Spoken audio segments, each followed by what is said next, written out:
Hello दोस्तों, आज की क्लास में आप लोगों का वेलकम है। आज हम लोगों की सीडीपी मॉक टेस्ट की दूसरी क्लास है। हम लोग प्रीवियस ईयर क्वेश्चन को ले रहे हैं और उसके ज़रिए हम लोग थ्योरी को समझने की कोशिश कर रहे हैं और ये देखते हैं कि कौन सा ऑप्शन सही हो रहा है और कौन सा गलत है, और गलत है तो गलत क्यों है। ठीक है। और इस मॉक टेस्ट की खासियत यह है कि इसको हम उर्दू मीडियम और इसी के साथ साथ हिंदी मीडियम दोनों मीडियम के स्टूडेंट को लेकर के चलेंगे। हमारे जो सवालात हैं, क्वेश्चन हैं, इंग्लिश में हैं। इसकी टर्मिनोलॉजी को हम लोग उर्दू और इसी के साथ साथ हिंदी दोनों में समझेंगे। चलिए, पहला क्वेश्चन है जो आप लोगों के सामने है। इसमें पूछा जा रहा है, in thinking a child as a problem solver evaluates the truth and likelihood of statements. इसमें कह रहे हैं कि किस तरह की सोच में, एक खाली जगह का मतलब किस तरह की सोच में बच्चा किसी प्रॉब्लम को, किसी समस्या को, किसी परेशानी को हल करता है, यानी इस चीज़ को बताता है कि क्या चीज़ सही है, उसको इवेलुएट करता है, उसका अंदाज़े कद्र करता है, और लाइकलीहुड ऑफ स्टेटमेंट। ठीक है, यानी बच्चा ये चेक करता है कि जो उसके सामने है उसमें से क्या सही है, क्या गलत है। ठीक है, तो क्या ये क्रिएटिव थिंकिंग में ये चीज़ करेगा, या एस्थेटिक में करेगा, या एब्स्ट्रैक्ट में करेगा, या लॉजिकल में करेगा। देखिए, हर एक को हम देख लेते हैं। क्रिएटिव किसको कहते हैं? क्रिएटिव का मतलब होता है कोई नई चीज़ बनाना, कोई नई चीज़ पैदा करना, यानी लीक से हट करके सोचना, उसको क्या कहते हैं? Creative. Out of the box सोचना, उसको हम कहते हैं क्रिएटिव। कोई परेशानी है, कोई मुसीबत है, उसका हल तलाश कर लेना, उसको हम क्या कहेंगे? Creative thinking. ठीक है। और एस्थेटिक का मतलब ये सौंदर्य बोध से है। ठीक है, ये तो नहीं होना चाहिए। एब्स्ट्रैक्ट आप दो लफ्ज़ सुने होंगे, एक कंक्रीट, दूसरा एब्स्ट्रैक्ट। कंक्रीट यानी जो आँख के सामने मौजूद है, जिसको हम अपने सेंस से देख करके उसको समझ सकते हैं। और एब्स्ट्रैक्ट यानी जो सामने मौजूद नहीं है लेकिन उसको हम फील कर सकते हैं, महसूस कर सकते हैं।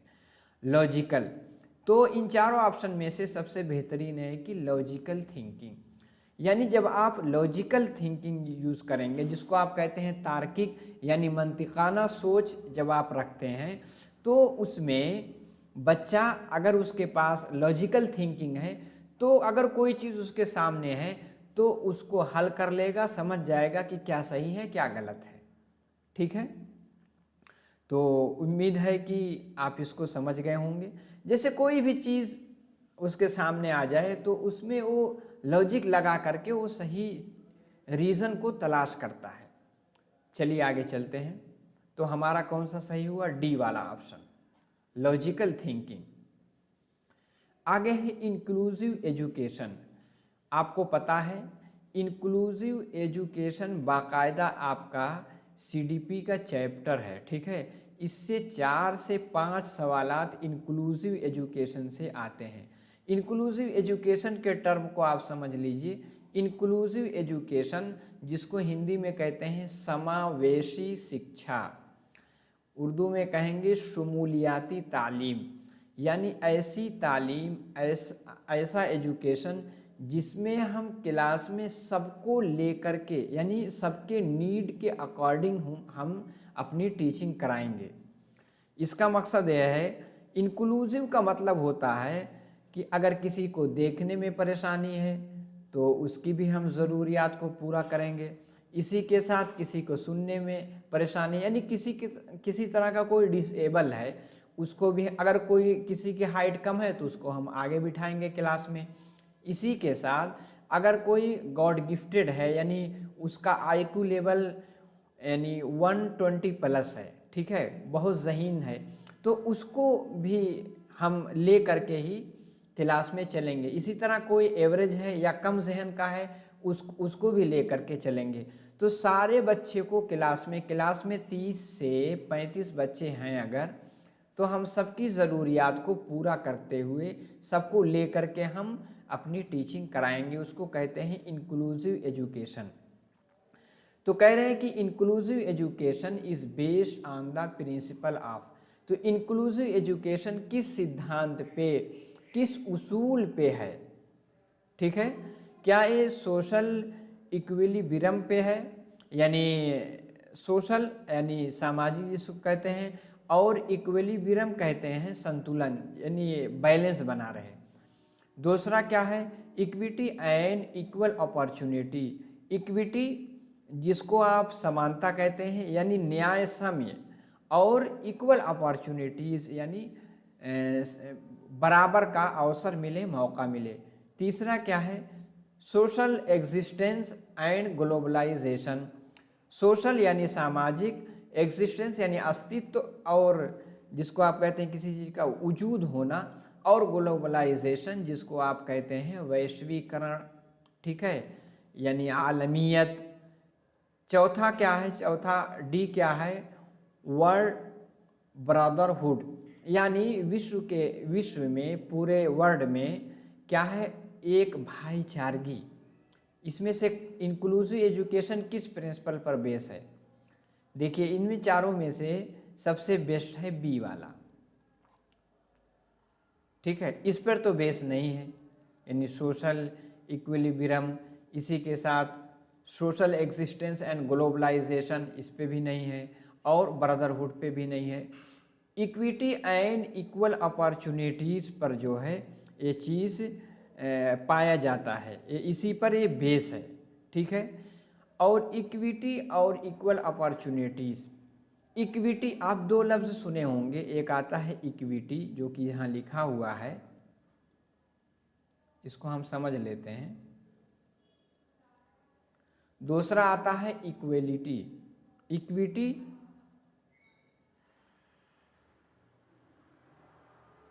इक्वालिटी, दोनों में फ़र्क है। इक्विटी जहाँ लफ्ज़ आया, इक्विटी का मतलब आ गया कि किसी के साथ इंसाफ करना, उसको उसकी ज़रूरत को सामने रखते हुए। जैसे दो लोग हैं, ठीक है, अब अगर आप जैसे कॉपी जांच रहे हैं तो सबको आप 90 नंबर दे दें, 90%, यानी 90 नंबर सबको दे दें एक तरफ से। कोई अच्छा लिखा है, कोई ख़राब लिखा है, तो जिसने अच्छा लिखा उसके साथ नाइंसाफ़ी हुई, ठीक है। इसी की तरह अगर क्लास है, किसी को ज़रूरत 10 रुपये की है और किसी को ज़रूरत 50 रुपये की है, तो जिसको जितनी नीड है उसके अकॉर्डिंग ही हम देंगे। इसी को क्या कहते हैं, इक्विटी। और इक्वलिटी यानी सबको बराबर दे दें, सबको एक डंडे से हाँक दें, इसको क्या कहेंगे, इक्वलिटी। और इक्विटी कहेंगे कि उसके ज़रूरत के मुताबिक। तो equity and equal opportunities, equity का मतलब होता है क्लास में, अगर जैसे क्लास में हैं सभी लोग हैं, तो अगर कोई किसी की हाइट कम है तो उसको हम उसकी ज़रूरत के अकॉर्डिंग, यानी यहाँ ये चाहिए कि बच्चे को हम सबसे आगे बिठाएं ताकि ब्लैक बोर्ड दिखे, टीचर दिखे, ठीक है। इसको क्या कहेंगे, इक्विटी। उम्मीद है कि आप समझ गए होंगे। जब ऊपर वाला, जब आपका अल्लाह आपके लिए कोई भेदभाव नहीं करता, कोई डिस्क्रिमिनेट नहीं करता, तो आप क्यों करेंगे, ठीक है। जैसे सूरज निकलता है उसकी रोशनी सबको मिलती है। तो यहाँ ये कहना चाह रहे हैं कि इक्विटी एंड इक्वल अपॉर्चुनिटीज़, इसी पर बेस क्या है, इंक्लूसिव एजुकेशन। इक्विटी का मतलब आप समझ गए होंगे कि ज़रूरत के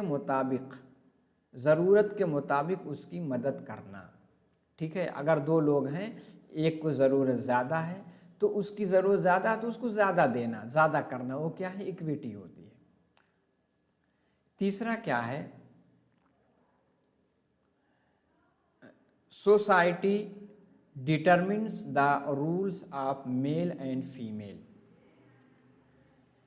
कहते हैं सोसाइटी, जिसको आप कहते हैं समाज यानी मुआशरा। डिटरमिन यानी निर्धारित करना, मुतय्यन करना। मुतय्यन करता है किसको? The role of male and female.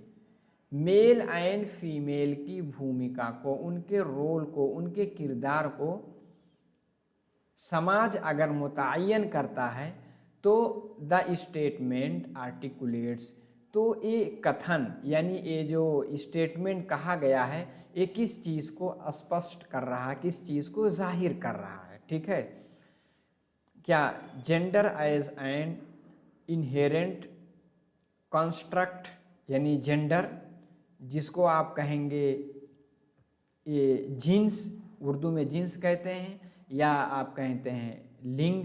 लिंग कहेंगे किसको? हिंदी में। Gender as an inherent construct, यानी जेंडर क्या है?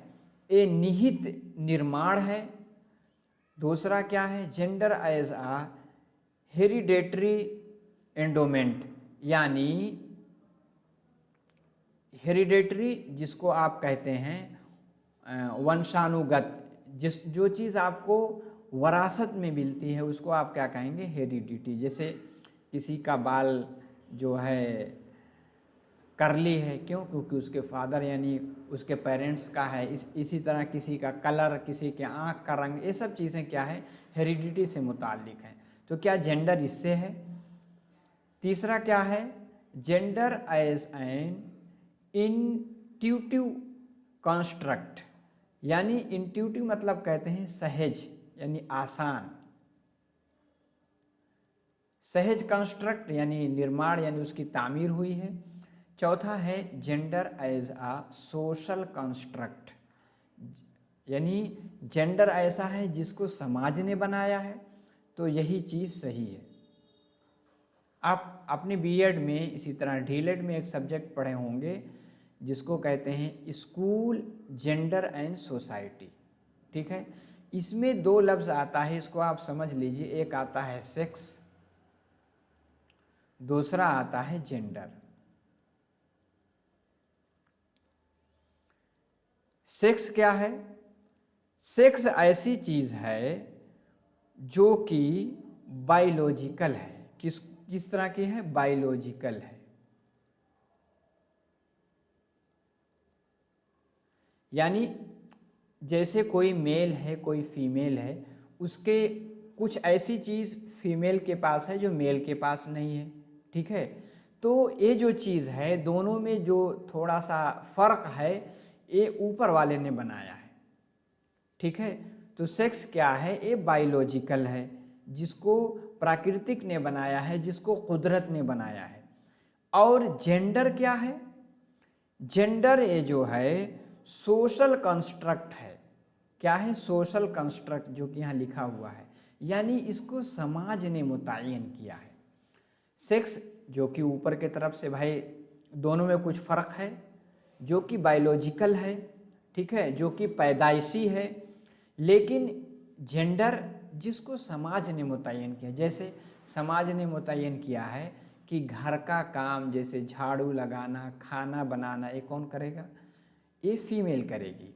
बाहर का काम सब्ज़ी लाना, या बाहर जा कर के बाज़ार से कुछ दवा लाना, या बाहर जा कर के जॉब करना, ये कौन करेगा? ये मेल करेगा। ये किसने इस चीज़ को बनाया? क्या उसके अंदर सलाहियत नहीं कि बाहर जाकर जॉब कर सके? क्या एक फीमेल के अंदर सलाहियत नहीं है कि बाहर जा कर के वो दवा ला सके बाज़ार से? है, लेकिन समाज ने इस चीज़ को मुतय्यन कर दिया है। ठीक है, जेंडर के यानी समाज ने बांट दिया है कि अगर फीमेल है तो घर में रहेगी। तो वही कहते हैं society determines the role of male female. ये किस में होता है? Gender as a social construct. उम्मीद है कि इसको आप समझ गए होंगे। अगर पूरी तरह समझ रहे हैं तो लाइक करें। आप क्वेश्चन को खुद हल करके आप डिस्क्रिप्शन बॉक्स में लिखें कि हाँ इसका यही है। ठीक है, उससे आपको ज़्यादा सीखने को मिलेगा।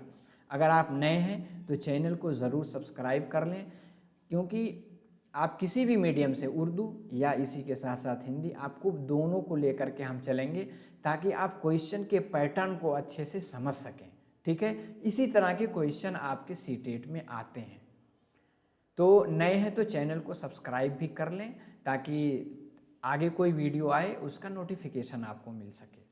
आगे चलते हैं। आगे है नेशनल करिकुलम फ्रेमवर्क। आपने सुना होगा नेशनल करिकुलम फ्रेमवर्क 2005। इसी बेस पे आपका सिलेबस, आपका करिकुलम डिज़ाइन किया जाता है। नेशनल करिकुलम फ्रेमवर्क 2005 जो आया था, जिसको आप कहते हैं राष्ट्रीय पाठचर्या की रूपरेखा, यानी नेशनल निसाब का खाका 2005 डिराइव्स द अंडरस्टैंडिंग फ्रॉम, यानी किस चीज़ से, यानी इसकी जो मेन थीम है ये किस चीज़ से, यानी किस सोच से निकली है। क्या ह्यूमैनिटिज्म से निकली है, यानी मानवतावाद से।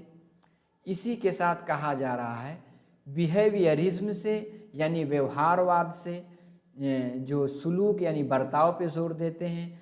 इसी के साथ तीसरा क्या है, कंस्ट्रक्टिविज्म, जो कहते हैं निर्माणवाद, यानी वो कहते हैं कोई चीज़ बच्चा खुद ही तामीर करता है अपने नॉलेज को। चौथा क्या है, कॉग्निटिव थ्योरी। इनमें से किस पर जो है नेशनल करिकुलम फ्रेमवर्क 2005 किस आइडियालॉजी पे बना है, सवाल में यही पूछा जा रहा है, बताइए। देखिए, आपने लोगों की थ्योरी पढ़ी होगी, जैसे आपने जीन पियाजे की थ्योरी पढ़ी होगी, इसी के साथ वाइगॉट्स्की की पढ़ी होगी, और इसी के साथ ब्रूनर की पढ़ी होगी। ब्रूनर तो कम, लेकिन वाइगॉट्स्की और इसी के साथ साथ जीन पियाजे, इनकी थ्योरी आप ज़रूर पढ़ते हैं।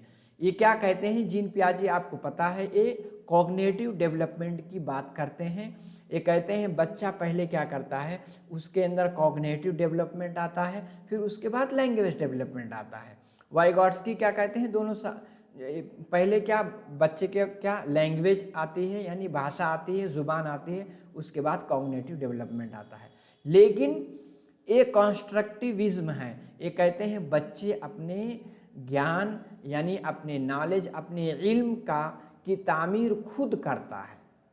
ठीक है, उसको क्या चाहिए, एनवायरनमेंट चाहिए, उसको क्या चाहिए, माहौल चाहिए। ठीक है, तो कंस्ट्रक्टिविज्म में 3 लोग आते हैं, और जो आपका नेशनल करिकुलम फ्रेमवर्क 2005 है, एक कंस्ट्रक्टिविज्म थ्योरी पे, यानी जो लोग इसको मानते हैं, इसमें से पियाजे और जीन पियाजे और वाइगॉट्स्की, इसी के साथ ब्रूनर का नाम आता है। इन तीनों ने जो थ्योरी दी है, इसी पर जो है नेशनल करिकुलम फ्रेमवर्क, यानी इसी पर बेस है। इसका मतलब क्या है, लर्निंग बाय डूइंग, यानी बच्चा करके सीखता है। टीचर क्या करेगा, एज अ फैसिलिटेटर होगा, यानी उसके लिए सिर्फ सहूलियात जो है फराहम करेगा, बच्चा करके सीखेगा। बच्चे को हम सेंटर में रखकर, केंद्र में रख के, मरकज़ में रख कर के ही तालीम देंगे। तो national curriculum framework constructivism theory पे, उसके विचारधारा पे क्या है, ये बेस है। तो कौन सा ऑप्शन होगा, कंस्ट्रक्टिविज्म। ठीक है, समझ में आ गया। चलिए आगे चलते हैं। तो इस तरह से अगर हम लोग क्वेश्चन को देख लेते हैं, तो इस पर क्योंकि सिलेबस आपका लिमिटेड है, उसी में से सवालात आते हैं। सवालात घुमा करके पूछे जा सकते हैं, लेकिन आउट ऑफ द सिलेबस नहीं आ सकते। ठीक है, आगे क्या है, pattern of divergent thinking, identify children who are. कहते हैं डाइवर्जेंट थिंकिंग, आपको पता है 2 तरह की थिंकिंग आती है, मैंने इससे पहली क्लास में बताया था। एक आती है कन्वर्जेंट थिंकिंग। क्या आती है, convergent,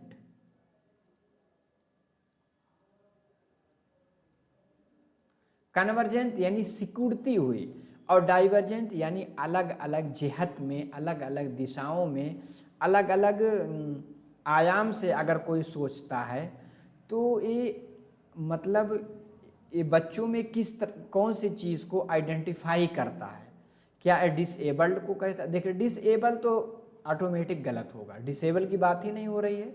divergent thinking, dyslexia, dyslexia किसको कहते हैं, जिसके पढ़ने में कोई नुक्स पाया जाए। ठीक है, और तीसरा क्या है क्रिएटिव। ठीक है, दो तो अपने आप कट गए। तीसरा क्या है क्रिएटिव और चौथा क्या है रेजिलिएंट। रेजिलिएंट मतलब किसी चीज़ में लचीलापन पाया जाए। तो डाइवर्जेंट थिंकिंग इससे मुतालिक है आपकी क्रिएटिव से। क्रिएटिव का मतलब आपने समझ लिया होगा। क्रिएटिव कहते हैं किसी चीज़ को लीक से हट करके सोचना। कोई, जैसे मैंने इससे पहले मिसाल ली, पेन है, पेन से क्या करते हैं आप लिखते हैं, लेकिन आप कहें कि इसका हम और बहुत सारा इस्तेमाल कर सकते हैं। इसको ऐसे दीवार में लगा करके इस पर कपड़ा हम अपना जो है टांग सकते हैं। इसी के साथ कहा जाए कि इससे और भी कोई लेडीज़ है कहे कि अपने बाल में लगा सकते हैं, और यानी किसी का कोई इस्तेमाल है उसको और अलग से सोचना, उसको क्रिएटिव कहते हैं। क्रिएटिव में क्या होता है डाइवर्जेंट थिंकिंग, यानी कोई परेशानी है उसको इधर उधर से सोच करके जुगाड़ लगा करके उसका हल कर देना, वही क्या है क्रिएटिव कहलाता है। ठीक है, इसमें डाइवर्जेंट थिंकिंग में क्या आता है ब्रेन स्टॉर्मिंग, एक लफ्ज़ आप पढ़े होंगे।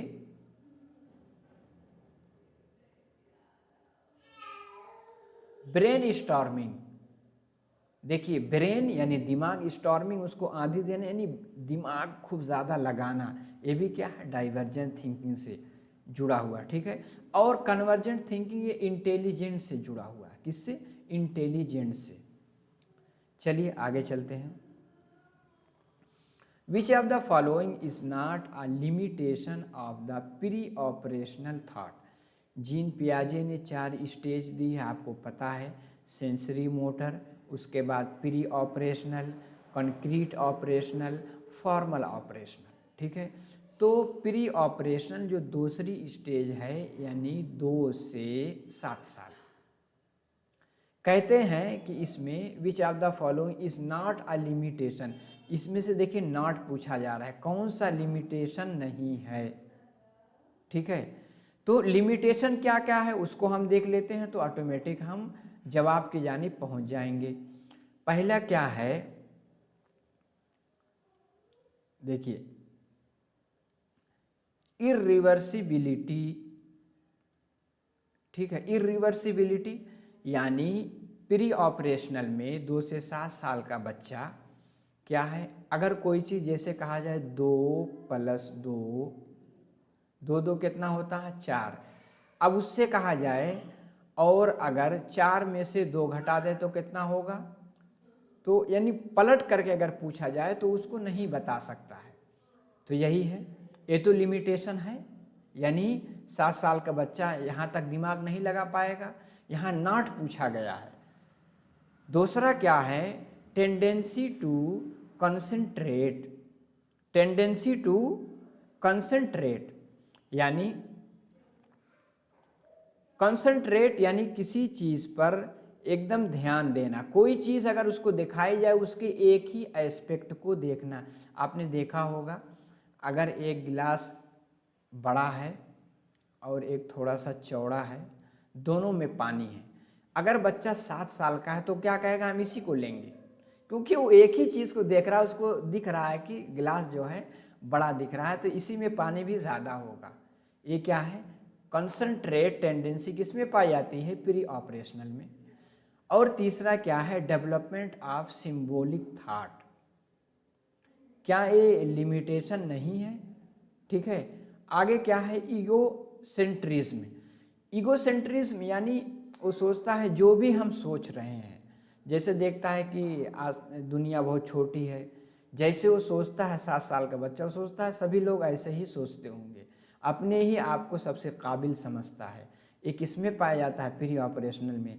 तो is not a limitation, limitation नहीं है कौन सा, यानी ए वाला सी वाला डेवलपमेंट ऑफ सिंबॉलिक थॉट।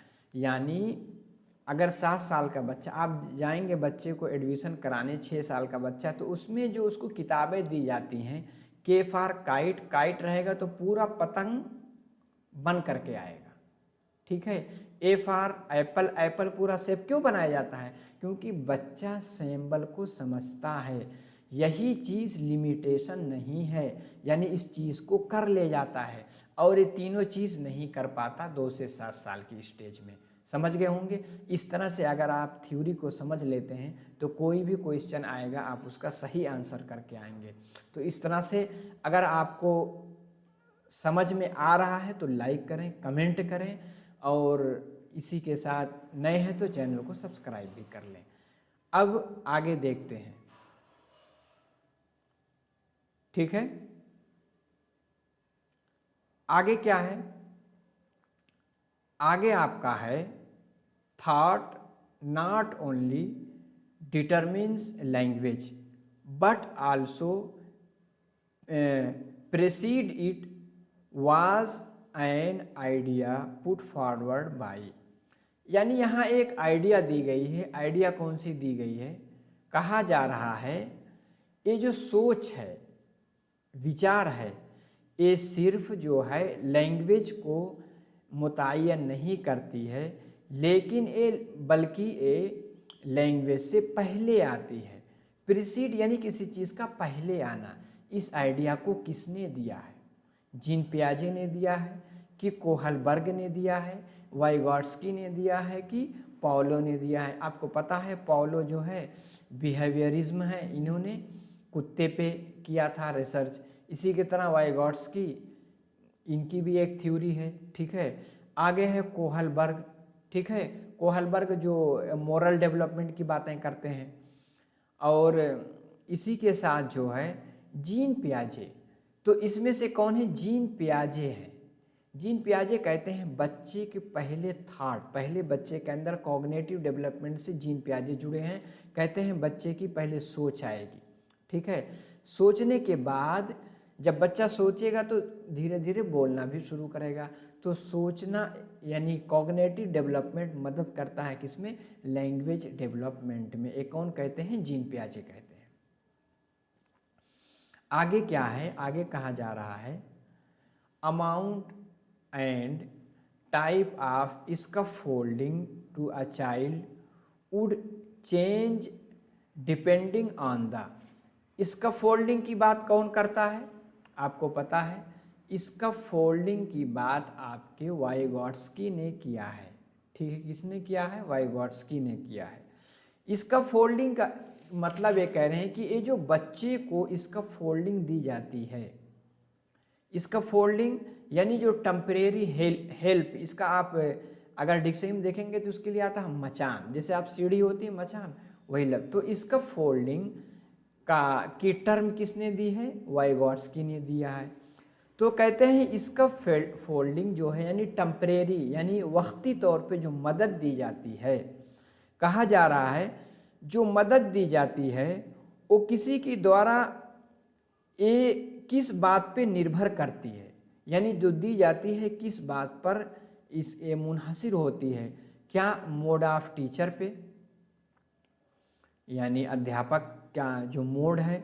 इसी के तरह rewards offered for the task इस पे, लेवल ऑफ चाइल्ड्स परफॉर्मेंस पे, और इसी के साथ है चाइल्ड्स इनेट एबिलिटी। देखिए चॉम्स्की ने इनेट एबिलिटी की बात की है और लेवल ऑफ चाइल्ड्स परफॉर्मेंस पे ही डिपेंड करता है कौन? इसका फोल्डिंग।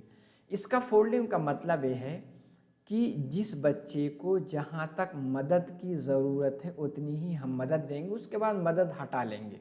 आपने देखा होगा जब हम लोग साइकिल चलाना सीखते हैं तो पहले क्या है, कोई साइकिल को पीछे से पकड़ता है यानी हैंडल हम संभाल लें। जब थोड़ी देर जब वो चलाने लगता फिर हम छोड़ देते हैं ताकि उसका बैलेंस बन जाए। तो जितनी ज़रूरत है उतना ही हम मदद देंगे। यही चीज़ है इसका फोल्डिंग यानी level of child performance. Performance कर रहा है, कहीं कोई दिक्कत आ रही है, वहाँ हम उसको मदद देंगे। इसका फोल्डिंग इसी पे डिपेंड करता है, ठीक है।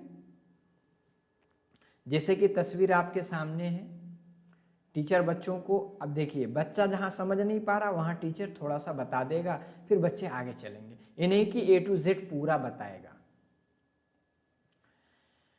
आगे है आपका when children think to interpret the received information according to their experiences, यानी बच्चे के पास जो कुछ अनुभव, जो कुछ तजर्बे मिले हैं, उनके अनुसार, उनके मुताबिक जब वो इन्फॉर्मेशन को खुद इंटरप्रेट करता है, यानी उसमें क्या सही है क्या गलत है उसको समझने की सलाहियत यानी किस थिंकिंग में आती है। बताइए किस थिंकिंग में आएगी? क्या concrete thinking, reflective thinking, abstract thinking, concrete thinking और क्रिएटिव थिंकिंग? देखिए क्रिएटिव थिंकिंग आपको पता है जिसमें ब्रेन स्टॉर्मिंग होती है, आउट ऑफ द बॉक्स सोचता है, ठीक है।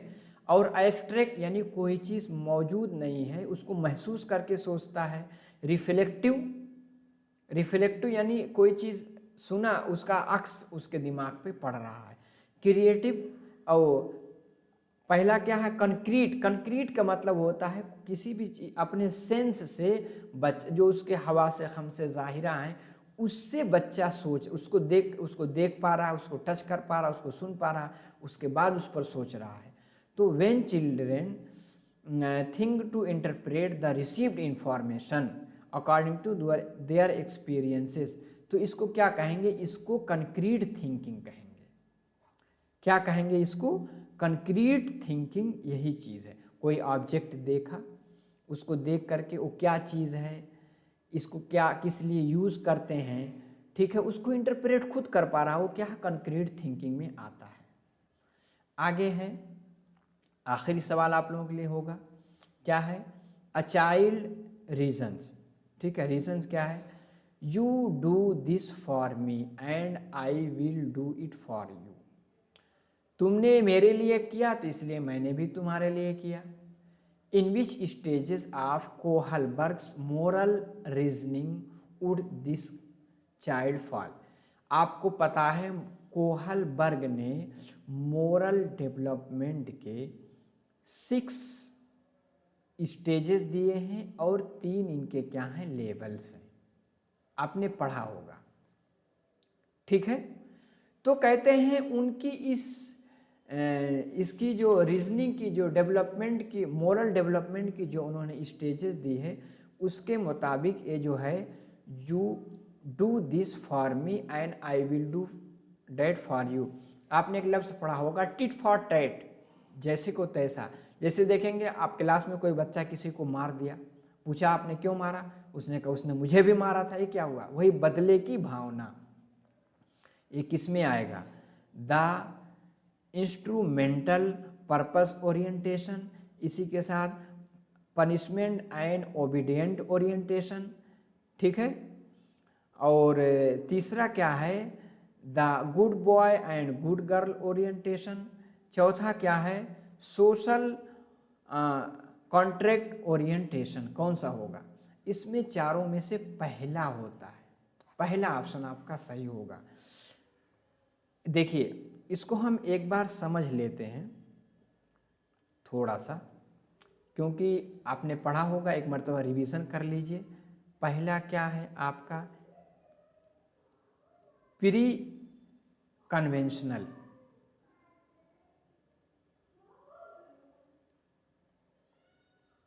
प्री कन्वेंशनल, ठीक है। ये क्या है? 4 से 10 साल तक। इसके 2 हैं। इसमें पहला क्या होता है कि बच्चा फर्मा बरदारी करेगा, बात मानेगा पनिशमेंट की वजह से। पहला क्या है? पनिशमेंट के डर से, पनिशमेंट के डर से। दूसरा क्या है? दूसरा क्या होता है कि रिवार्ड, यानी वो कहता है कि हम ये काम इसलिए करते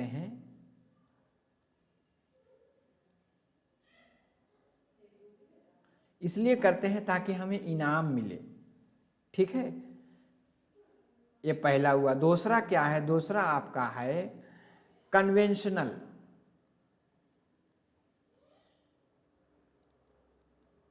कन्वेंशनल में क्या है? कन्वेंशनल आपका है 10 से 13 साल। इसके भी 2 हैं। कन्वेंशनल में पहला होता है गुड बॉय गुड गर्ल, ताकि उसको अच्छा कहा जाए, गुड बॉय गुड गर्ल। और उसके बाद चौथा क्या है, maintaining social order. Social order सामाजिक, यानी इसलिए वो चीज़ करना ताकि समाज में बैलेंस बना रहे। और तीसरा क्या है, तीसरा लेवल क्या है, तीसरा है आपका पोस्ट कन्वेंशनल।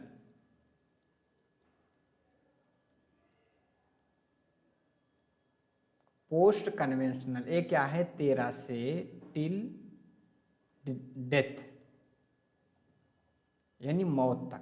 ठीक है, अब इसको हम एक डायग्राम से समझ लेते हैं। देखिए कोहलबर्ग ने पहली स्टेज क्या है, एवॉइडिंग पनिशमेंट, जो भी काम करेगा पनिशमेंट से डरने के लिए।